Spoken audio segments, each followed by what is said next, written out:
Have you ever been in a situation where you're struggling to meet women abroad or you're struggling to make a real connection?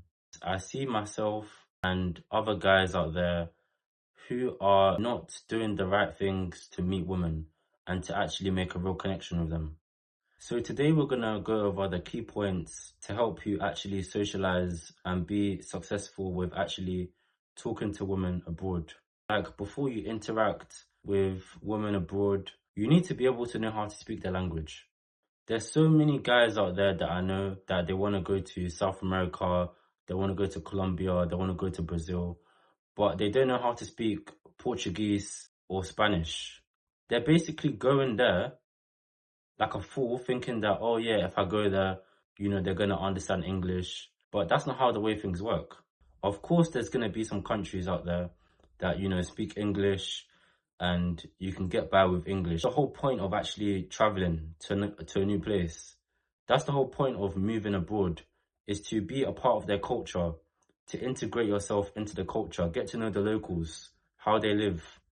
So in order to do that, you need to be able to, speak the language. Even if it's just a bit of the language, just understand a bit of the language so you can get by. So for example, there was a time when I was talking to a chick, right? At the time, I was new, I didn't know anything. I was thinking, oh yeah, she might be able to speak a bit of English. So then I was talking to her in English and I was having a really hard time communicating with her. So I decided to use Google Translate.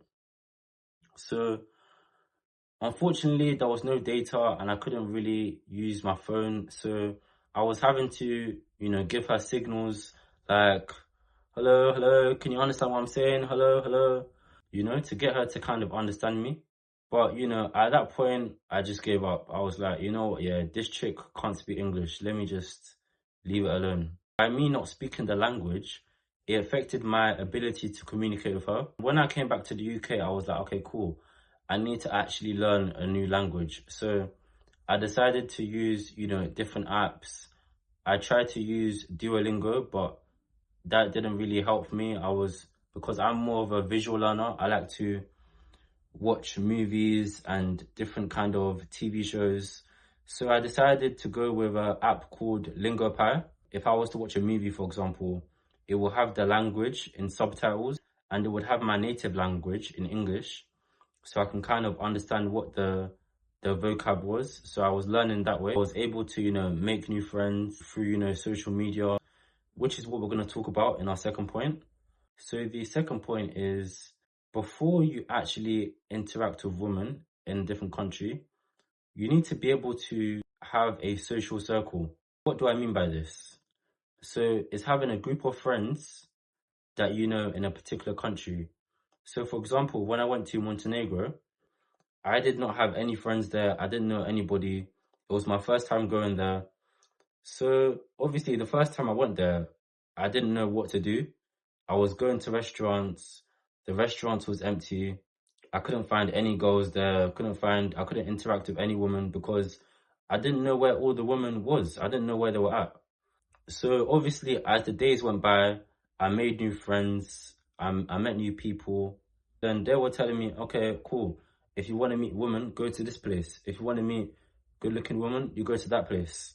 So obviously having a group of friends that you know can help you when it comes to meeting women. Whereas I think like, in the UK, no matter how much you socialize, you're always gonna get that, that sense of, oh, I'm all by myself, I'm isolated, people are not as friendly in the UK.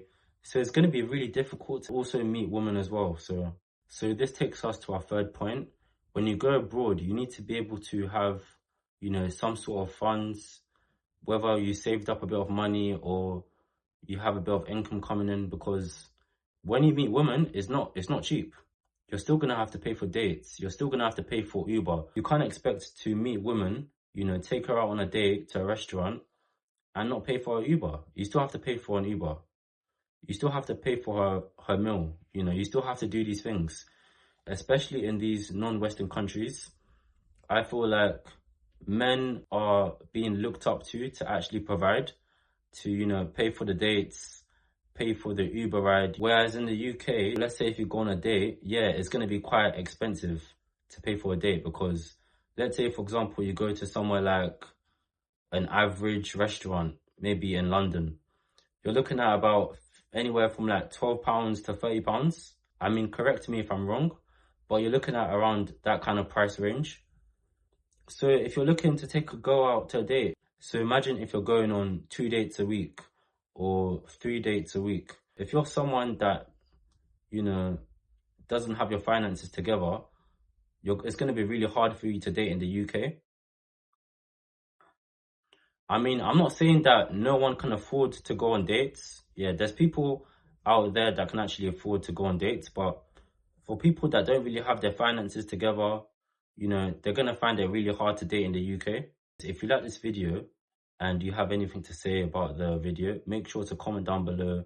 Also like the video, subscribe. Peace.